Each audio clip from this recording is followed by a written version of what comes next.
Finalo dvikova tarp Top Sport Args Baltika ir Voluktės ekipų baigėsi veteranų lygos finalinių ketvertų maratonas.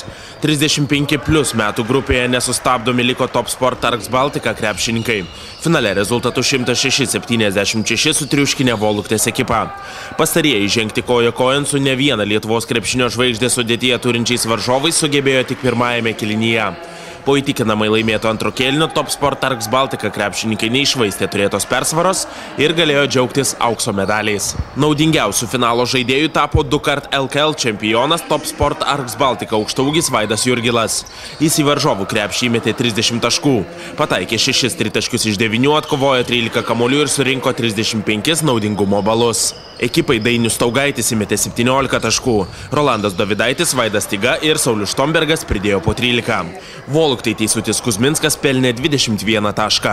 Aš manau, kad nebuvo labai lengvos varžybos. Gal tik ant galo tas ketvirtas ar kelintas kėlinukas buvo įtemptos, sakykime, nes čia mūsų visą laiką yra varžovai pastovų, su kuriais mes dažniausiai žaidžiam finale. Aišku, šiandien mes buvom stipresni, o kad naudingiausias turbūt, nežinau, ruošiausi dar finalui. Sunku ką pasakyti, žaidėm, laimėjom, gražios rungtynės, gerai buvo, kas sužaidė šiandieną. Įsikovojom, stengiamės, visą sezoną žaidėm, šeimos namuose paliekę, vaikus, tai, sakyčiau, vainikavo tas sezonas auksu. Šiandien ne visą laiką gali pataikyti. Šiandieną prašalį, kitą dieną gal ir pataikyčiau.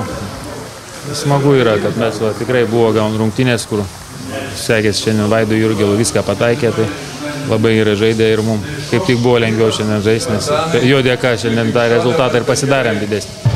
Iš tikrųjų yra pats svarbiausias ir yra, čia mūsų ir tikslas yra, kad susiburt visiems kartu, ar priešininkai ten Lavera, ar mūsų komanda visi žaidėjai, kurie žaidėm kartu, ar Žalgirį, ir Atletė, ir smagu žaisti prieš priešininkus. Tai čia yra tikrai didelis nuopelnas lygos, kad mes galim kažkur tai praleisti laiką, prisiminti kartu, visi pažaisti.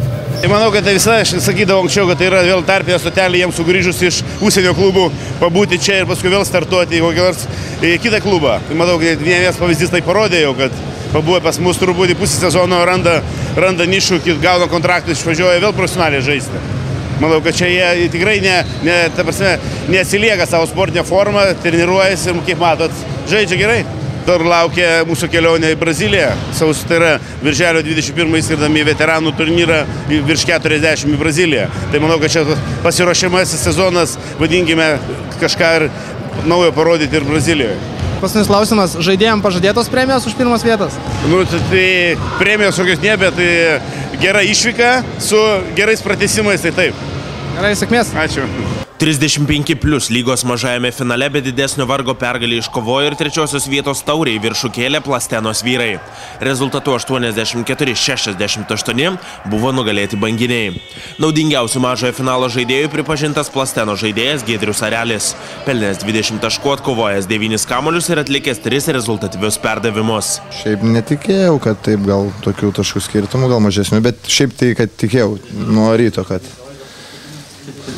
nuo ryto, šiandien tikėjomės, kad tikrai laimėsim, bet kad tokių skirtumų gal nelabai. Prieš finalinę dvikovą buvo apdovanoti veteranų 35+ lygos sezono naudingiausi žaidėjai pagal statistinius rodiklius. Naudingiausių taikliausiai 2 taškius metančių ir daugiausiai kamuolių perimančių žaidėjų tapo Top Sport Args Baltika atstovas Gintaras Staniulis. Komandos draugui Rolandui Dovidaičiui atiteko rezultatyviausiai ir daugiausiai 3 taškių pataikiusio žaidėjo apdovanojimai. Taikliausių baudų metikų ir daugiausiai rezultatyvių perdavimų atliekančių žaidėjų tapo teisutis Kuzminskas iš Voluktės. Sezone taikliausiai 3 taškius metė Voluktės atstovas Gediminas Ramonas. Daugiausiai kamuolių atkovojo Giedrius Vartavičius iš Plastenos, o daugiausiai metimų blokavo Ramūnas Laurinaitis iš Sporto Manijos.